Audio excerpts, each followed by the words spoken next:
Hemos estado viendo hasta este momento cada uno de los tipos de ofrenda que nos enseña el libro de Levítico en sus primeros 5 capítulos, ¿no? Entonces, capítulo 1 hemos visto la ofrenda del holocausto o expiación del pecado en general. Capítulo 2 hemos visto la ofrenda de los granos o por agradecimiento o honra a Dios. Capítulo 3 vimos la ofrenda de paz o comunión con Dios. Y estas tres primeras ofrendas eran ofrendas voluntarias, que es una invitación de parte de Dios para que el pueblo lo pueda hacer, ¿no? Pero a partir del capítulo 4 vemos ofrendas obligatorias, ¿no? En el capítulo 4 veíamos la ofrenda por el pecado no intencional, y en el capítulo 5 y la primera parte del 6 vimos la ofrenda de la culpa, ¿no? Que venían a ser ofrendas obligatorias, es decir, cuando el pueblo cometía pecado, ¿no? Pecado o era culpable de algo, ¿correcto? Y hemos detallado cada una de estas ofrendas. Ahora del capítulo 6, del verso 8 en adelante, nuevamente el autor del libro de Levítico va a comenzar a dar instrucciones, pero en la primera parte dio instrucciones que estaban enfocadas en la persona que traía su ofrenda, en la persona del pueblo que traía su ofrenda.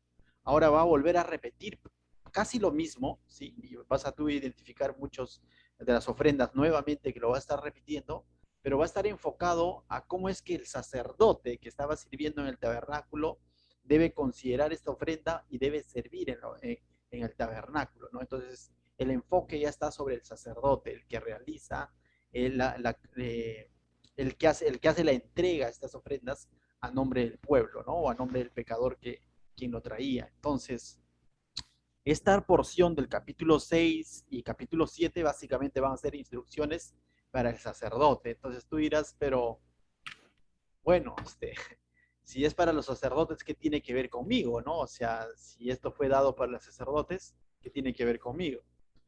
Debemos ver dos cumplimientos, que Jesucristo es mencionado como nuestro gran sumo sacerdote, y por cierto, Jesucristo no solamente es el que entregó la ofrenda, sino el libro de Hebreos dice que Él es la ofrenda, Él es el sacrificio, de tal manera que nuestro Señor Jesucristo es sacerdote y sacrificio al mismo tiempo, ¿no? Pero aún así podríamos decir, bueno, vamos a seguir hablando de Cristo, ¿no? Porque hemos visto que cada una de estas ofrendas apuntan a Jesucristo. Y el servicio que realizaban estos sacerdotes también era una especie de intercesores entre Dios y el pueblo y entre el pueblo y Dios, ¿no? Pero todo esto tenía un cumplimiento, apuntaban al ministerio que iba a realizar Jesucristo, quien hoy en día es nuestro único intercesor, nuestro único mediador. La Biblia es clara en eso, ¿no? En aquellos tiempos del libro de Éxodo o del Levítico veíamos que quizás Dios levantó sacerdotes para que hagan este trabajo de presentar sacrificios, ofrendas de Dios, ¿no? A Dios de parte del pueblo. Pero una vez que Jesucristo se entregó a sí mismo como sacrificio vivo, se entregó a sí mismo y él siendo el sumo sacerdote, ya no hay intercesores entre Dios y los hombres, ¿no? Directamente en el nombre de Jesús nosotros podemos acercarnos a Él. Entonces, ¿qué somos nosotros? Entonces, ¿para qué son estas instrucciones y de qué nos puede beneficiar a nosotros? Aunque el Señor Jesucristo ha hecho todas estas cosas, el Señor Jesucristo hoy en día se manifiesta a través de su Espíritu Santo, y es decir, a través de la iglesia. Es decir, el amor de Cristo se va a manifestar a través de sus hijos, de los miembros de su cuerpo. Y la Biblia dice, ¿quiénes son miembros de su cuerpo? Todo creyente. El Espíritu Santo hoy en día se va a manifestar al mundo a través de su templo. ¿Y quién es el templo del Espíritu Santo? Todo creyente. De tal manera, el amor de Dios se va a manifestar al mundo a través de aquellos que han comprendido ese amor, porque el que ha conocido a Dios tiene amor para dar a los demás. Entonces, ¿y quiénes son ellos? Los que han creído en Jesucristo.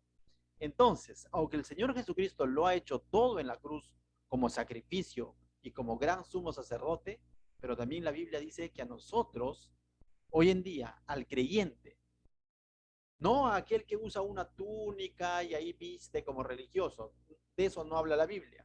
El Nuevo Testamento dice que al creyente, al que ha creído en Jesucristo, nos ha llamado a ser santos, nos ha llamado a ser real sacerdocio, nación santa, pueblo adquirido por Dios. Y eso no lo digo yo, sino lo dice la Biblia. Mira, te voy a leer algunos pasajes para que quede claro cómo es que Dios ve a su iglesia y cómo es que Dios te ve. Primera de Pedro, capítulo 2, verso 9 dice, mas vosotros sois linaje escogido, real sacerdocio, nación santa, pueblo adquirido por Dios, para que anunciéis las virtudes de aquel que os llamó de las tinieblas a la luz admirable. Si tú consideras que Dios te ha sacado de ese reino de las tinieblas a la luz admirable, definitivamente Dios te está llamando que eres real sacerdocio, nación santa. Esto fue escrito por Pedro a la iglesia. ¿Y quién era la iglesia? Todo aquel creyente, todos los que han creído en Jesucristo. No solo eso, también en mismo Pedro, 1 Pedro, miren, el retrocede al versículo 5, 1 Pedro capítulo 2, verso 5, dice, vosotros también como piedras vivas, sed edificados como casa espiritual y sacerdocio santo para ofrecer sacrificios espirituales. Y tú dices, ¿qué? Nosotros podemos ofrecer sacrificios espirituales porque está hablando de la iglesia. Dice, vosotros también como piedras vivas, sed edificados sobre la casa espiritual. No, como casa espiritual, dice que somos casa espiritual. ¿Por qué? Porque Pablo dice que somos templos del Espíritu Santo, dice. Y sacerdocio santo, dice, mira, nos ha hecho un sacerdocio santo para ofrecer sacrificios espirituales aceptables a Dios. Y tú dices, ¿cómo es que yo puedo ofrecer sacrificios espirituales aceptables a Dios? El ser humano hoy en día, las religiones hoy en día ofrecen sacrificios a Dios, pero no necesariamente son sacrificios aceptables, sino como dice el profeta Isaías, son como trapos de inmundicia simplemente. Pero ¿cómo entonces mi sacrificio puede ser aceptable a Dios?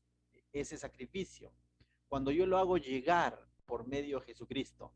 Si terminamos de leer 1 Pedro 2.5, dice, para ofrecer sacrificios espirituales aceptables a Dios por medio del Señor Jesucristo. A eso se le conoce como aquellos sacrificios con acción de gracias. De tal manera que lo que nosotros hacemos para Dios ya no es para alcanzar sacerdocio, ya no es para alcanzar salvación, ya no es para recién ser adquiridos por Dios, ya no es para ser sacado del reino de las tinieblas y llevados a la luz admirable. No es para que te declare nación santa, sino lo que nosotros podemos presentar a Dios es porque ya nos ha sacado de esos reinos de las tinieblas, porque ya nos ha hecho nación santa, porque ya nos ha hecho real sacerdocio, porque ya nos ha hecho piedras vivas. De tal manera que todo lo que podamos hacer es porque ya hemos entendido que Él lo ha entregado todo, que Él es el gran sumo sacerdote, que Él es el sacrificio perfecto. Y ahora nosotros, tal como dice Pablo en Efesios 2:10, somos hechura suya, creados en Cristo Jesús para buenas obras. De tal manera que lo que hoy en día yo haga ya no es para salvación, es porque soy salvo, es porque mi vida ha sido redimida y lo hago en acción de gracias para Dios.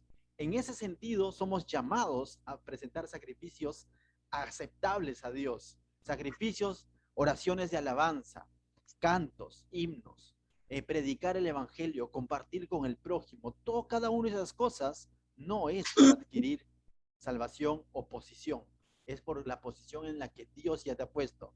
Ahora estás viviendo ya no en el reino de las tinieblas, sino bajo su luz admirable. ¿Me dejo entender? Entonces tenemos responsabilidad.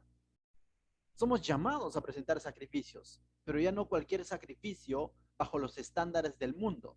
Ya no tantos sacrificios que tengan que ver con pomposidad o religiosidad, sino sacrificios genuinos de amor al prójimo, de honra a Dios, de respeto a Dios, de alabanzas a Dios, oraciones de acción de gracias, de agradecimiento, cosas que podemos hacer por Dios. Una de las cosas que como iglesia, y ustedes lo saben, es que, por ejemplo, ustedes se habrán dado cuenta, no ponemos énfasis sobre las ofrendas o diezmos, ¿no es cierto? ¿Por qué? Porque justamente queremos marcar la diferencia con aquellas religiones donde el énfasis es esto. Si es que das, eres más santo, y no es así. Nosotros le damos a Dios conforme a lo que Él, cada uno propone en su corazón. porque hemos entendido su amor, su provisión en nuestra vida, y lo hacemos de manera voluntaria, tal como lo enseña la Biblia, y así debió ser, y así debía de ser, y así debe de ser, porque así lo enseña el Nuevo Testamento. En el Antiguo Testamento, de alguna manera, no estaba completado el nuevo pacto, aún no se había dado, aún no habían tendido a cabalidad este sacrificio de Cristo que ya lo dio todo, pero nosotros sí, de tal manera que lo que nosotros hacemos no es para que Cristo recién vaya a la cruz, no es para que Cristo diga yo voy a entregar mi vida, entonces como fulanito de tal ofrendó tanto, entonces yo entrego mi vida, no. Lo que nosotros hacemos simplemente es en agradecimiento a lo que Cristo ha hecho por nosotros. Entonces, por eso, ahí podemos entender Romanos capítulo 12, verso 1. Mas vosotros sois linaje escogido. No, estoy leyendo otro pasaje. Así que hermanos, dice, ¿a quién le escribe Pablo? A los hermanos.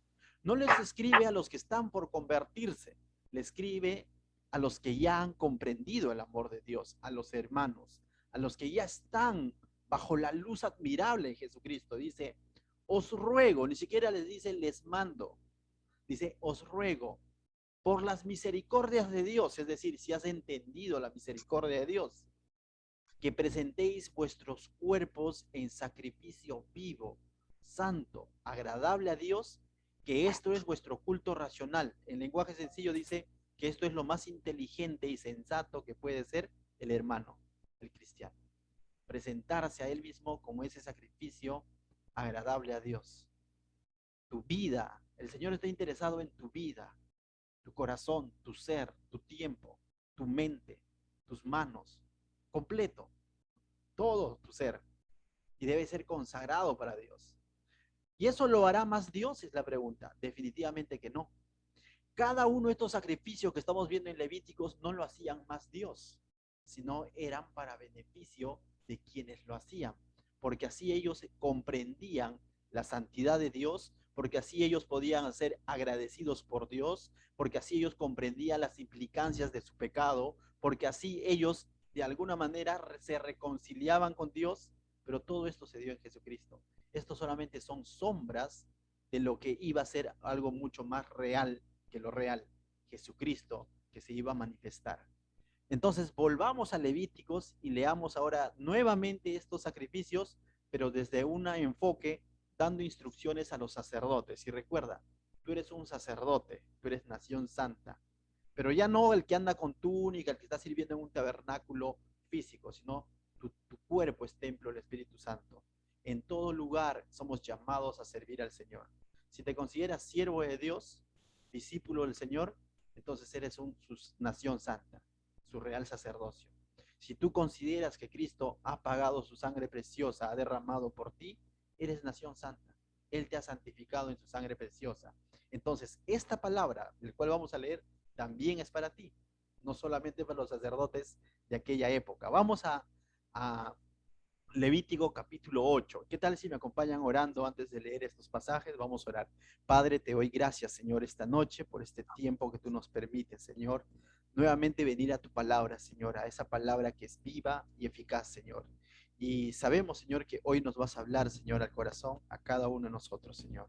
Seas tú, Señor, quitando toda distracción de nuestra mente, seas tú disponiendo nuestros corazones en humildad, Señor, y abiertos a tu palabra, Señor. En el nombre de Jesús. Amén. Bien, Amén. desde el verso 8 al verso 13, básicamente va a dar instrucciones específicas en cuanto a las ofrendas de holocausto, ¿sí? En cuanto a ofrendas de holocausto. Y tú dices, ¿qué es holocausto? ¿No? Holocausto era lo que completamente era quemado, ¿para qué? Para Dios, ¿no? Era un holocausto era aquello que era ofrenda encendida para Jehová, ¿no? Lo que se quemaba para Dios y representaba la expiación pecado del pueblo en general, ¿no? Entonces esa ofrenda, del cual va a hablar nuevamente. Entonces, lo que ya hemos visto en el capítulo 1, ahora lo va a hablar desde un enfoque dirigido a los sacerdotes, del verso 8 del capítulo 6 al verso 13. Vamos a leerlo, dice. Habló aún Jehová a Moisés diciendo, recuerda que todo esto son instrucciones todavía, aún no se están dando. A partir del capítulo 8 vamos a ver cómo es que van a consagrar a los sacerdotes y de ahí en adelante van a comenzar a practicarlo. Aquí solamente es instrucciones que se están dando de algo que se va a realizar a futuro. Dice, habló aún Jehová a Moisés diciendo, manda a Aarón y a sus hijos y diles, esta es la ley del holocausto. Ahí vemos claramente, ¿no? Esta es la ley del holocausto.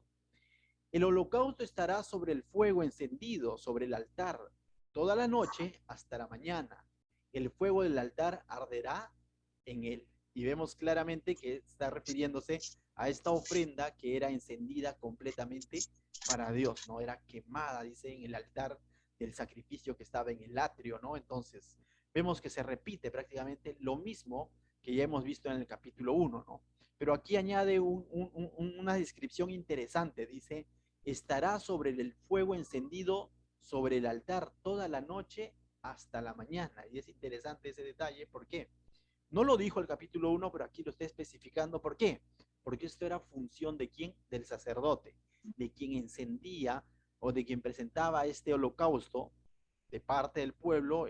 Recordemos un poco, el ciudadano de Israel venía, traía su holocausto, degollaban y de pronto ahí acababa su función, ¿no? Su función era escoger con el animalito con las características que se daban en el capítulo 1 y todo lo demás, pero poner su mano sobre él, degollarlo y de ahí el trabajo de quién era, el sacerdote. Entonces, ¿quién era el encargado o el que tenía que asegurarse que esto esté encendido toda la noche hasta la mañana? Era el sacerdote, ¿no? Entonces le está dando esa instrucción y va a repetirlo y repetirlo, ¿eh? Dice 10.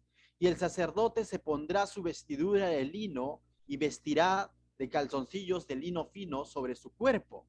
Y cuando el fuego hubiere consumido el holocausto, apartará las cenizas de sobre el altar y las pondrá junto al altar. Y es interesante porque aquí nuevamente vuelve a especificar que el sacerdote, al momento de realizar este trabajo, de presentar el holocausto, ¿qué es lo que tenía que hacer?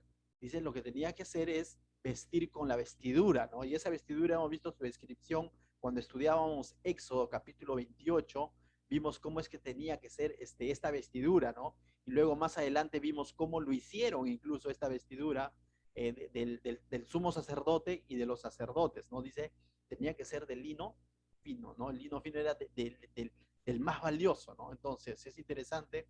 Verso 11 dice, después se quitará sus vestiduras y se pondrá otras ropas y sacará las cenizas que lo ha apartado. En el verso anterior vimos que tenía que apartar las cenizas de sobre el altar y las pondrá junto al altar, decía, ¿no?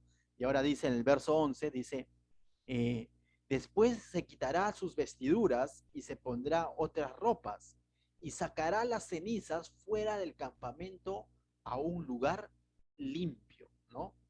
Entonces vemos que aquí esto habla de que tenía que sacar las cenizas a un lugar fuera, ¿no? O sea, fuera del templo, fuera del tabernáculo, ¿no? Pero aún ese lugar tenía que ser limpio. Pero vemos un detalle que tenía que hacerse ese recambio de ropa, ¿no?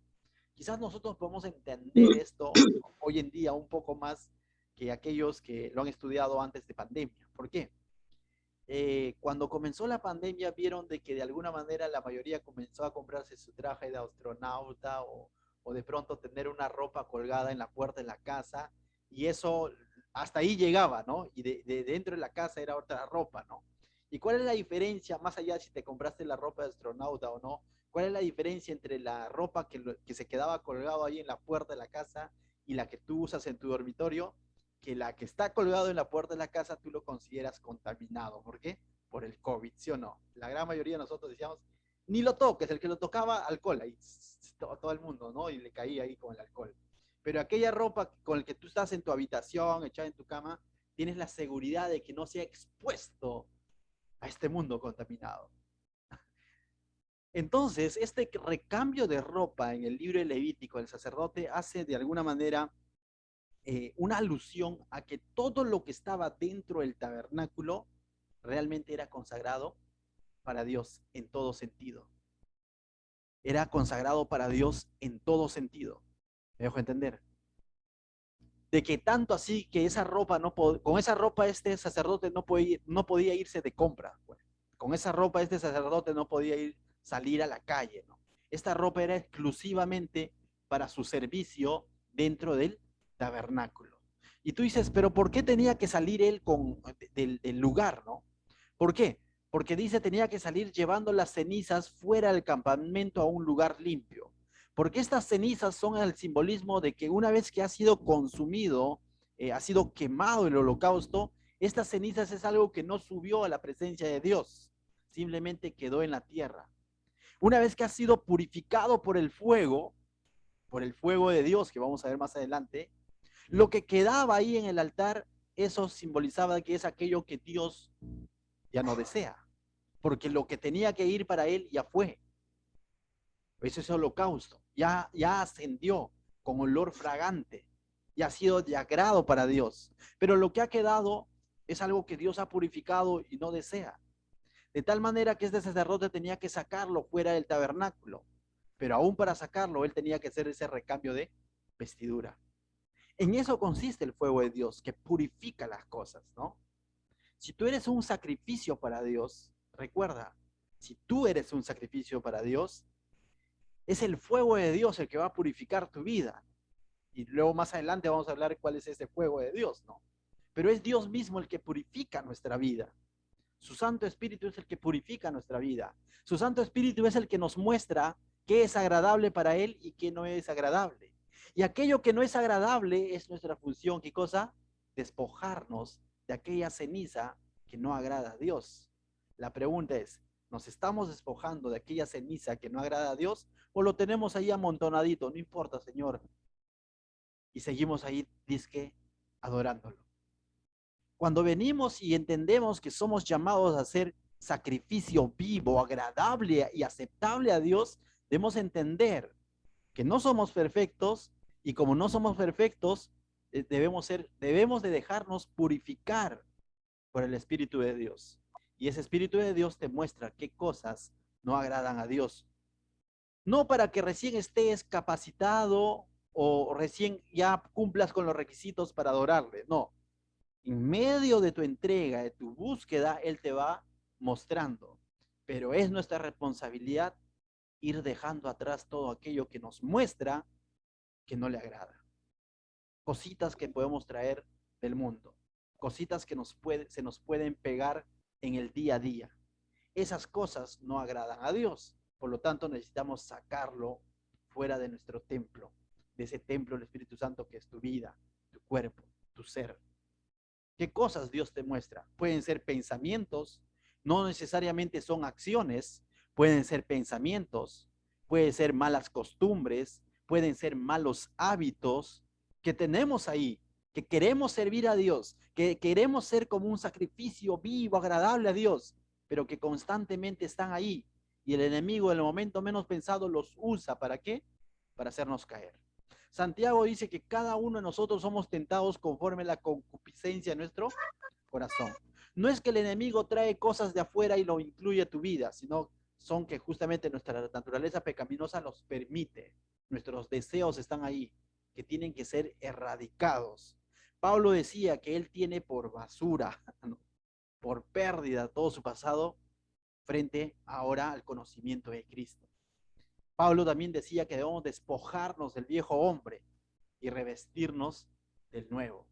Entonces, mis hermanos, si tú consideras que eres una ofrenda para Dios, que tu vida tiene que ser una ofrenda agradable para Dios en Cristo, déjate purificar con el Santo Espíritu de Dios, quitando aquellas cosas que no le agradan a Dios.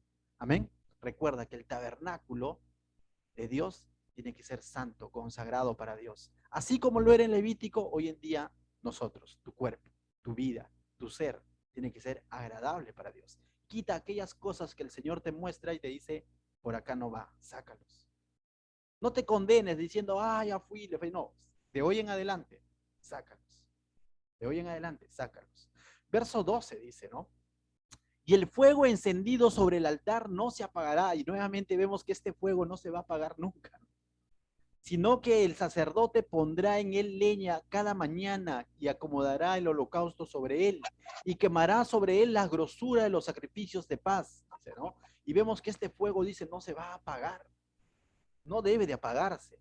Ya nos ha dicho que de día, desde la noche hasta el amanecer o hasta la mañana, ahora dice que el sacerdote pondrá leña cada mañana, ¿no? Se va a asegurar de que este fuego no se apague.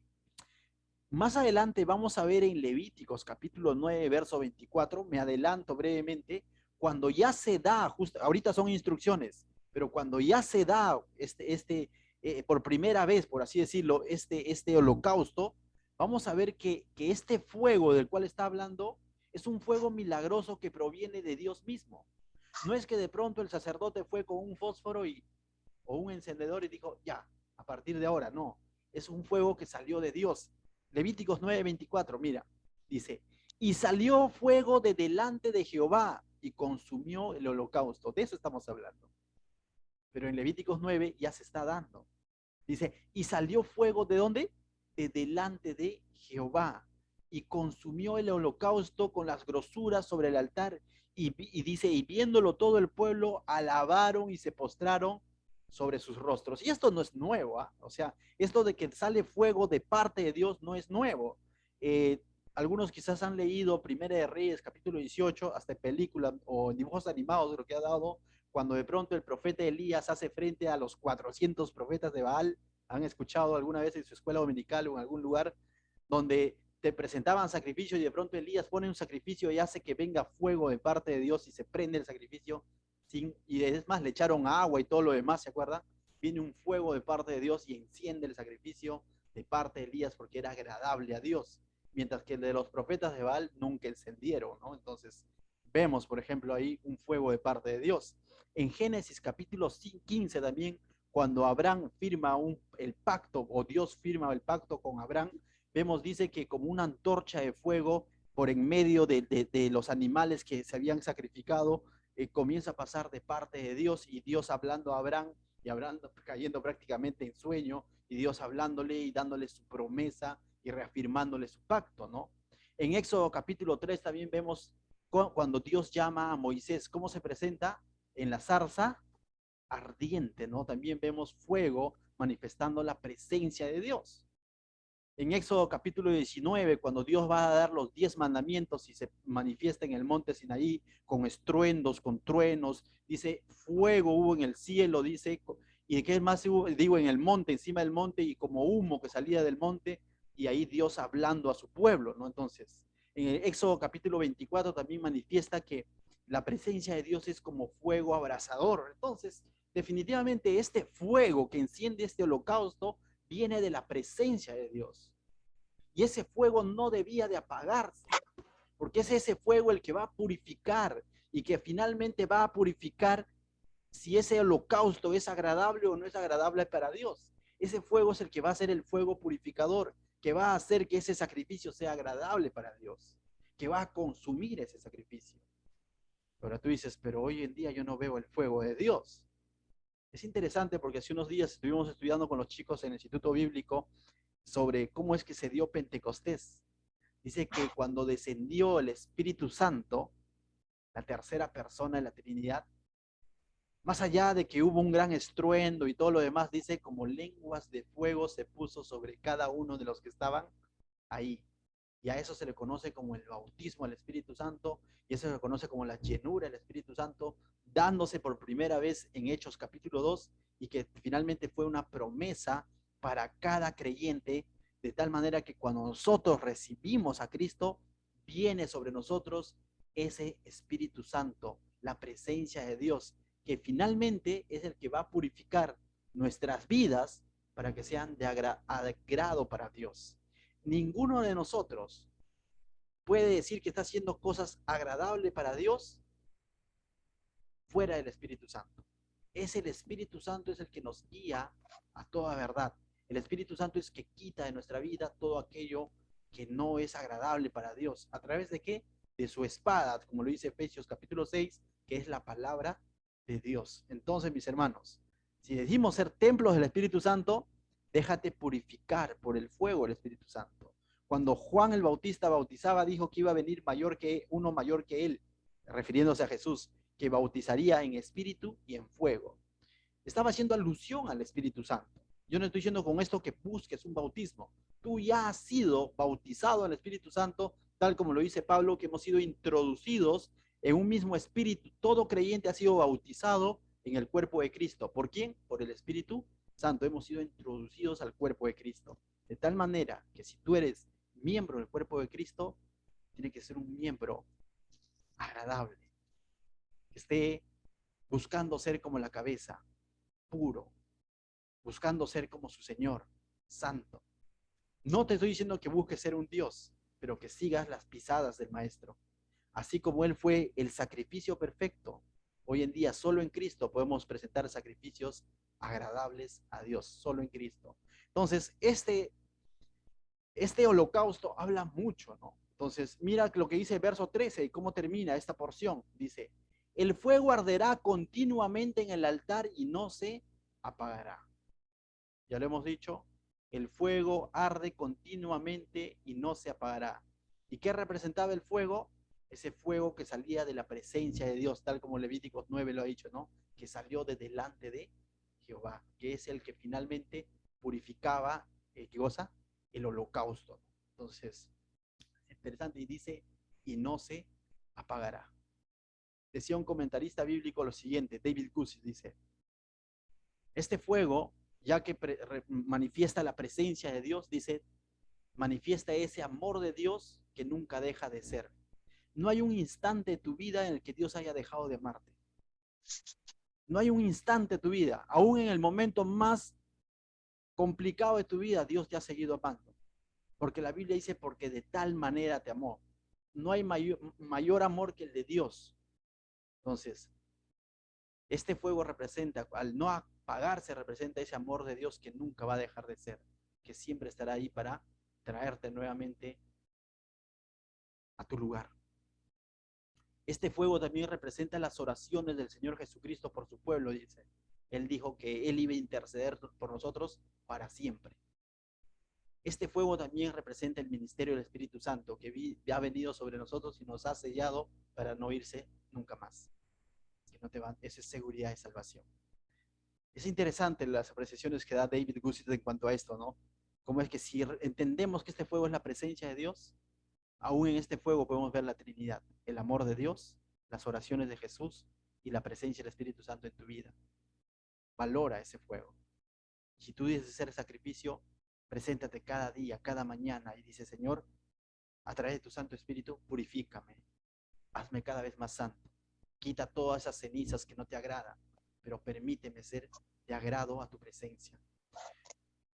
A partir del verso 14 al 18 vamos a hablar de otro tipo de ofrenda, era la ofrenda de granos. Hemos hablado de la ofrenda del holocausto, que era quemado completamente.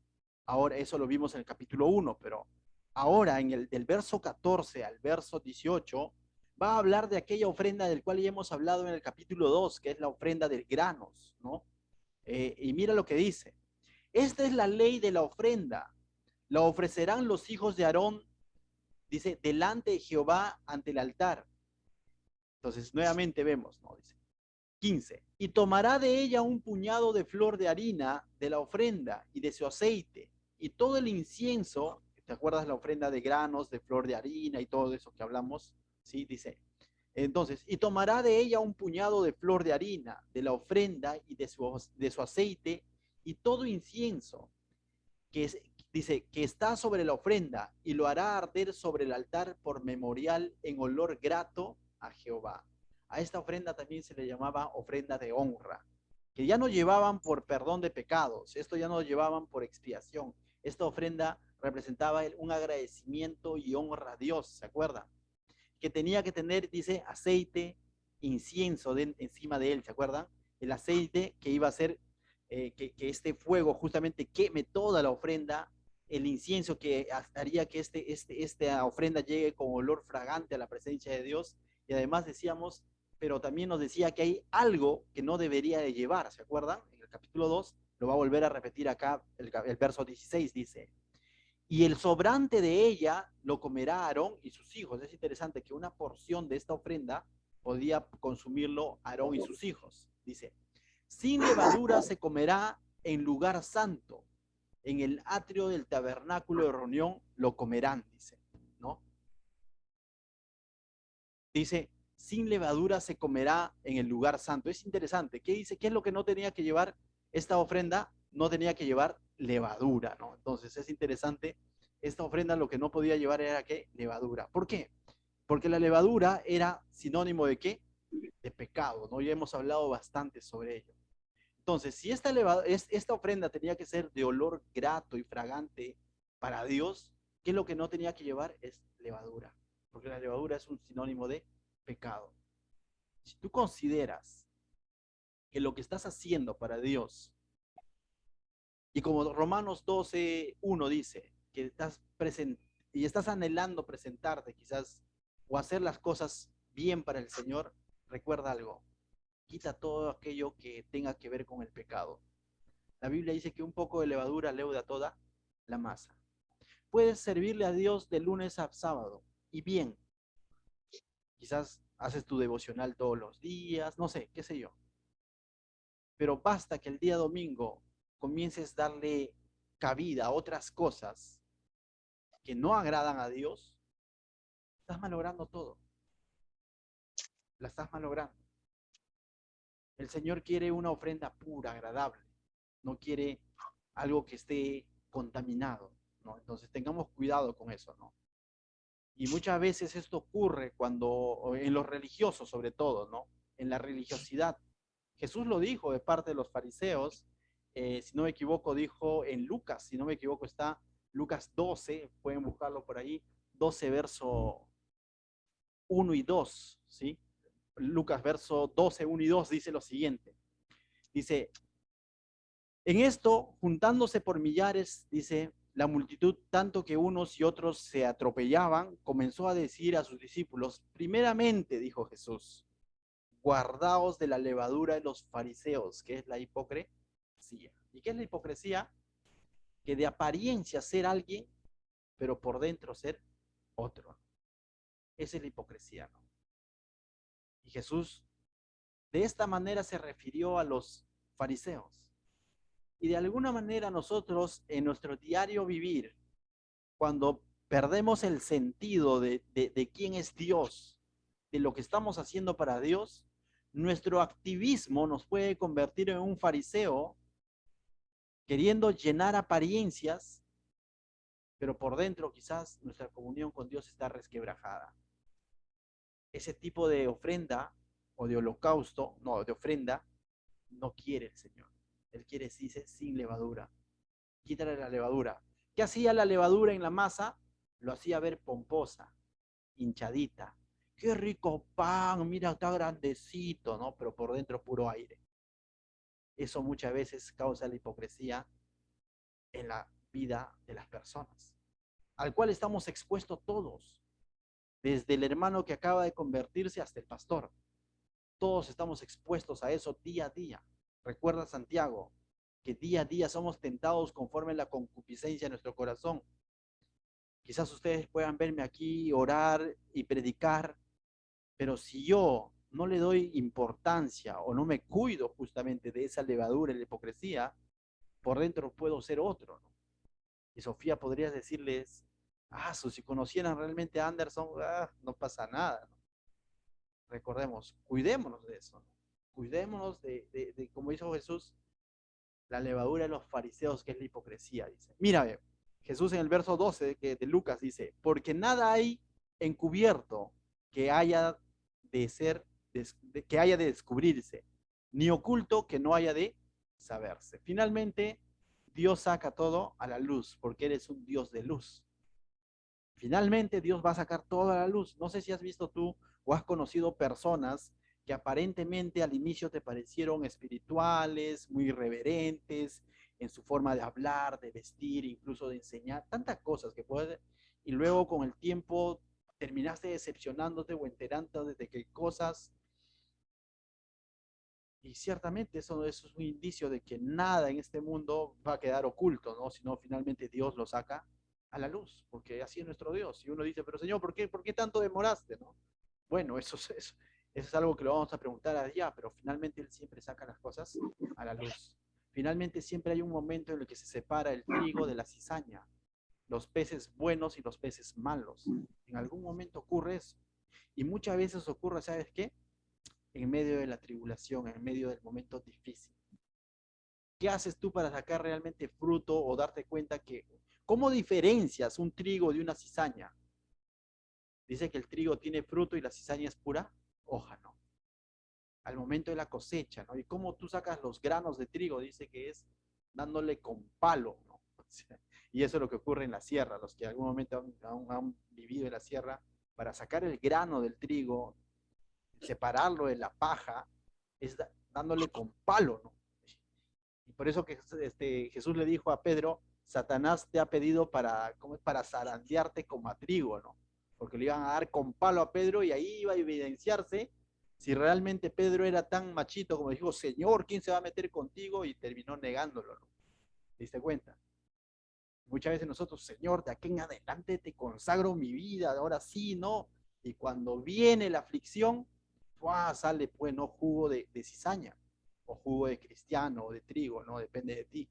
Entonces, mis hermanos, guardemos nuestro corazón, entendamos que un poquito de levadura, una ventanita que le podamos abrir al pecado, leuda toda la masa, lo va a malograr todo. Entonces, básicamente habla de eso, ¿no? Entonces, volviendo al Levítico, dice que esta ofrenda tenía que ser sin levadura, ¿no? Sin levadura.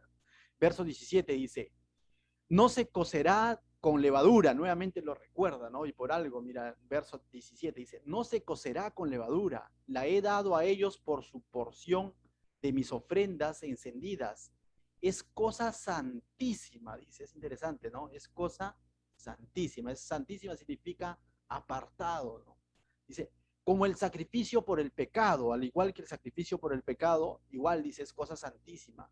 Y como el sacrificio por la culpa, del cual hemos hablado también en capítulos anteriores, de la misma manera esto es algo santo para Dios.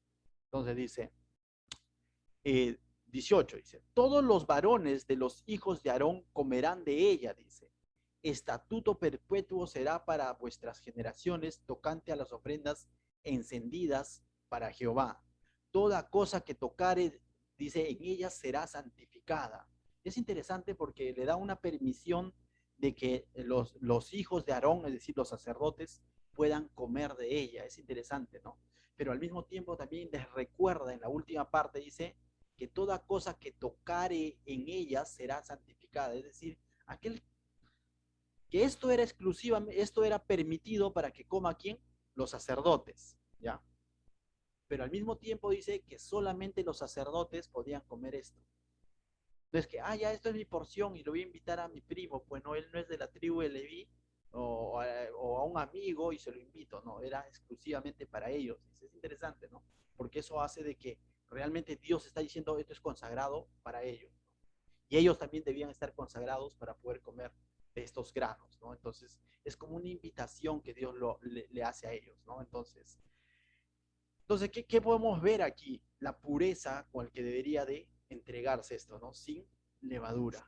En la primera parte hemos visto qué cosa, que Dios es ese fuego consumidor que realmente hace que ese holocausto llegue fragante o con olor fragante a su presencia. Y luego dice del verso 19 al 23, nos va a enseñar, 19 al 23, nos va a mostrar que esta misma ofrenda, ¿ya? De esta misma ofrenda de los granos que se presentaban, también tenían que presentarlos los hijos de Aarón. ¿Me dejo entender? Mira lo que dice. 19. Habló también Jehová a Moisés diciendo, esta es la ofrenda de Aarón y de sus hijos, que ofrecerán a Jehová el día que fueron ungidos. Es decir, hubo un día en el que ellos fueron ungidos. Eso va a ocurrir en el Levíticos capítulo 8. Ahorita recién está dando las instrucciones. Pero había una ofrenda que los mismos sacerdotes tenían que presentar, por ellos, mejor dicho. ¿Me dejó entender? Lo anterior estábamos hablando que ellos tenían que presentar de parte del pueblo. Pero aquí especifica de esta ofrenda que tenían que presentar por ellos. El día, ¿cuándo? El día que ellos iban a ser ungidos o consagrados, dice. La 10ª parte de una efa de flor de harina, ofrenda perpetua, la mitad a la mañana y la mitad a la tarde. En ese orden tenían que presentarlo, dice. En sartén se preparará con aceite, frita la traerás, y los pedazos cocidos de la ofrenda ofrecerán en olor grato a Jehová. Y el sacerdote dice que en lugar de Aarón fuere ungido de entre sus hijos, es decir, el sucesor, ¿no?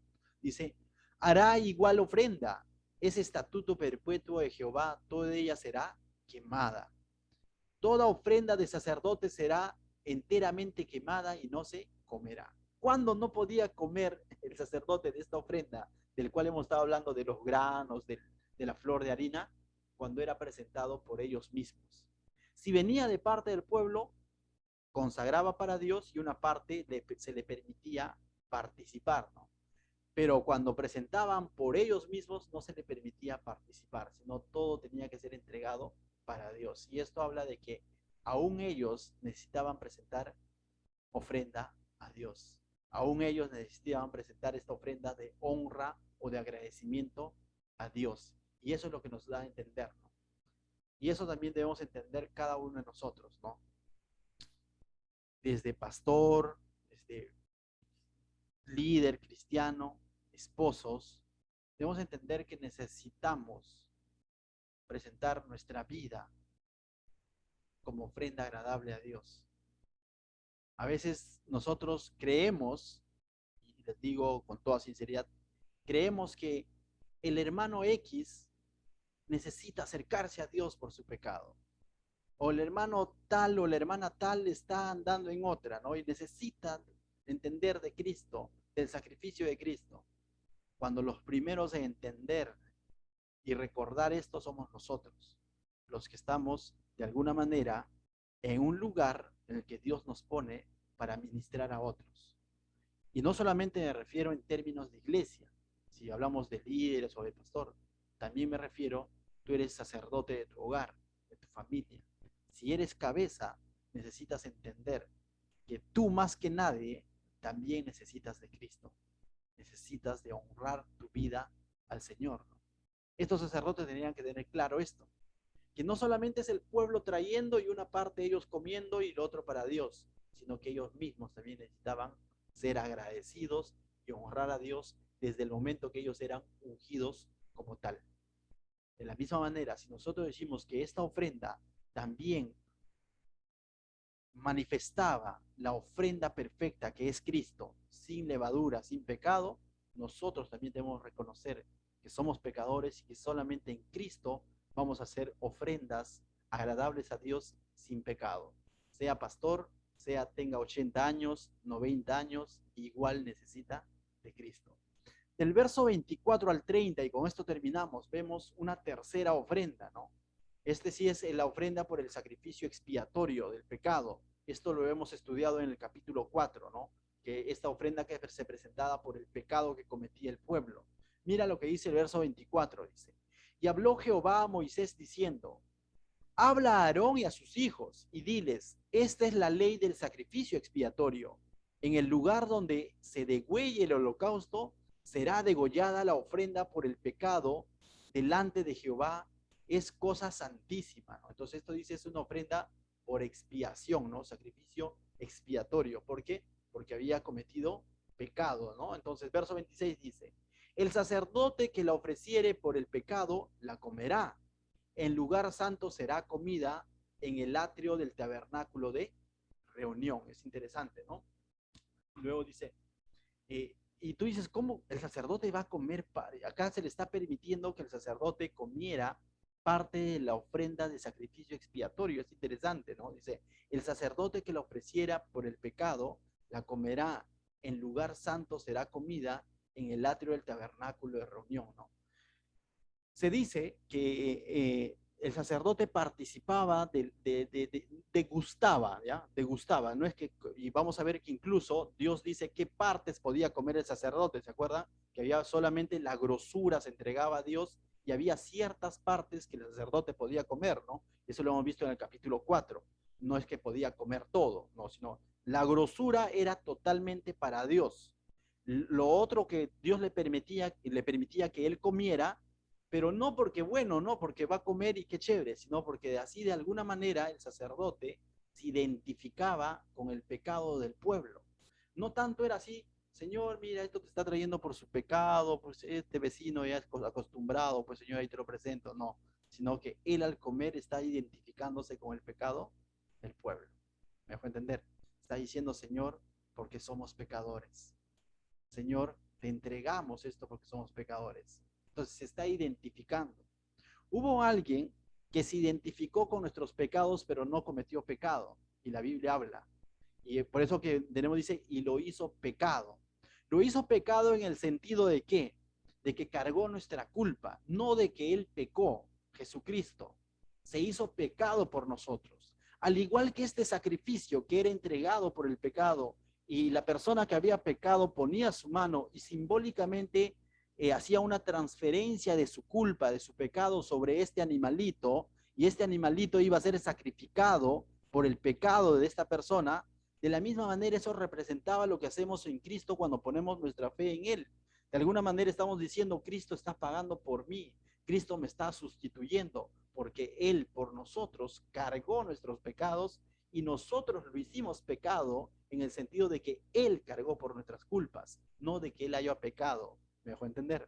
Entonces, este sacerdote de alguna manera se identificaba con el pueblo. Nosotros tenemos un gran sumo sacerdote que se identifica con cada una de nuestras debilidades, pero él no pecó, dice el libro de Hebreos, sino que fue santo, inocente en todo, pero se identifica con nuestras debilidades, porque él vino a la tierra, padeció, sabe lo que es sufrir hambre, sabe lo que es sufrir sed, sabe lo que es sentir calor, sabe lo que es sentir dolor, se identifica con nuestras debilidades, pero él no pecó. Verso 27 dice de Levíticos, dice, todo lo que tocare su carne será santificada, y si la salpicare su sangre sobre el vestido, lavarás, dice, aquello sobre que cayere en lugar santo, ¿no? Entonces, y aquí vemos también la presencia de la sangre nuevamente, ¿no? Y se acuerdan que cuando se presentaba el sacrificio por el pecado, si el pecado era de un sacerdote o de toda la nación de Israel, de todo el pueblo, el sacerdote entraba con parte de la sangre y rociaba en el lugar santo hacia el velo, ¿se acuerdan? Pero si el pecado era de un individuo o de un político o de un líder político, no era necesario. Pero si era del sacerdote o de toda la nación, él lo hacía esto, ¿no? Entonces aquí está haciendo referencia nuevamente a eso, ¿no? Y en ese trabajo podía salpicarse de sangre el vestido del sacerdote, ¿no? Dice, tendría que ser lavado, ¿no? ¿Por qué? Porque esto dice, es un lugar santo, ¿no? El servicio es algo santo, entonces tenía que ser lavado ese sacerdote, ¿no? ¿Quién es el que hoy en es interesante? La sangre que caía del animalito tenía que ser lavado definitivamente del traje del sacerdote. Pero mientras que en el Nuevo Testamento con el sacrificio de Cristo vemos que Él más bien nos lava a nosotros ¿con qué? Con su sangre preciosa, ¿no? Es interesante, ¿no? Nos lava de nuestros pecados con su sangre preciosa, ¿no? Se da una especie como que de a la inversa, ¿no? Dice, verso 29, todo varón de que, dice, de entre los sacerdotes la comerá, dice, es cosa santísima. Entonces, nuevamente vemos que podía ser, el sacerdote que presentaba este sacrificio podía comer parte de este sacrificio por el pecado, pero para identificarse con el pecado del pueblo. ¿Me dejo entender? Eh, ya lo ha especificado el capítulo 4, qué partes podía comer, ¿no? Puedes retroceder ya luego al capítulo 4. Verso 30 dice, mas no se comerá ninguna ofrenda de cuya sangre se metiere en el tabernáculo de reunión para hacer expiación. ¿Y de quiénes se metía al tabernáculo? De todo el pueblo, esa ofrenda que era de todo el pueblo y aquella ofrenda que era del mismo sacerdote. De esa, dice, no podía comer. ¿Te das cuenta? ¿Por qué? Porque está representando su propio pecado, pues ya no hay necesidad, ¿no? Cuando era el pecado de toda la nación, dentro de ello estaba involucrado el sacerdote. Y si era pecado del sacerdote, él está involucrado en eso. Entonces ya no hay necesidad de que él coma de esa carne porque ya de por sí él es pecador. ¿Me voy a entender?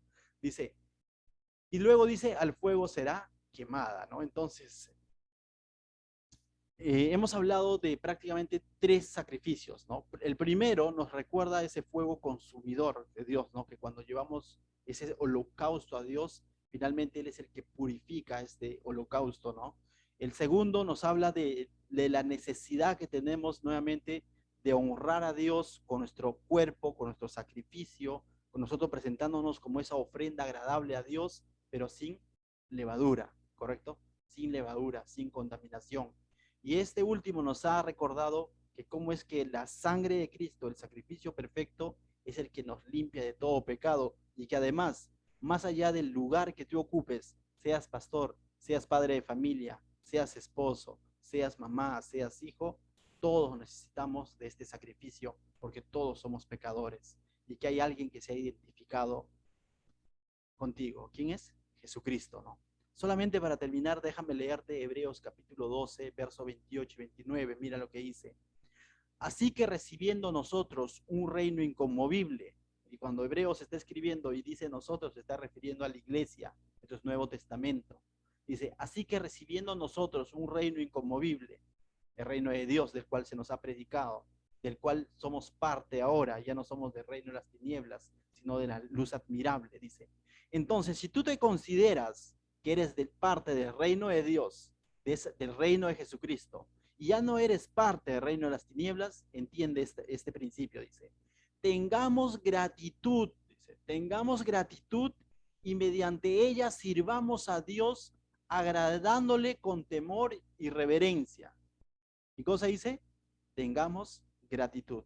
Si tú consideras que eres un hijo de Dios, que eres de la familia de Dios, que eres real sacerdocio, que eres nación santa, pueblo adquirido por Dios, recuerda, debemos acercarnos a Dios con gratitud. Y dice, ¿y qué más? Y mediante ella sirvamos a Dios. Y sirvamos a Dios, agradándole con temor y reverencia. Todo esto ya no es para salvación. Todo esto es porque ya eres parte de este reino inconmovible. Todo esto es porque ya eres iglesia del Señor. Porque eres iglesia del Señor, sea agradecido con Dios, sírvele agradándole con temor y reverencia.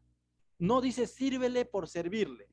No dice sírvele cuando quieres o te parece, sino sírvele con temor y reverencia. No porque de pronto el pastor te dice, no porque de pronto alguien te exige, sino sírvele con temor y reverencia. ¿Sabes por qué? Verso 29.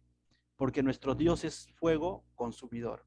Porque finalmente Él es el que ve quién realmente es trigo y quién es cizaña. Porque finalmente Él es el que ve quién realmente es real sacerdocio, nación santa, pueblo adquirido por Dios. Él es fuego consumidor y créeme, Dios es fuego consumidor y a Él nada se le pasa por alto. Él todo lo ve. Él filtra aún lo que estás pensando en este momento. Cada una de nuestras acciones, cada uno de tus servicios, finalmente los ve Dios. Si lo estás haciendo con un corazón agradecido, si lo estás haciendo para agradarle con temor y reverencia, o si es que lo hacemos porque, bueno, con la levadura de la hipocresía de los fariseos. Solo Dios sabe eso, porque Él es fuego consumidor. ¿Qué tal si oramos? Padre mío, te doy gracias, Señor, esta noche, nuevamente, Señor, porque a través de estos tres sacrificios, nuevamente nos recuerdas, Señor,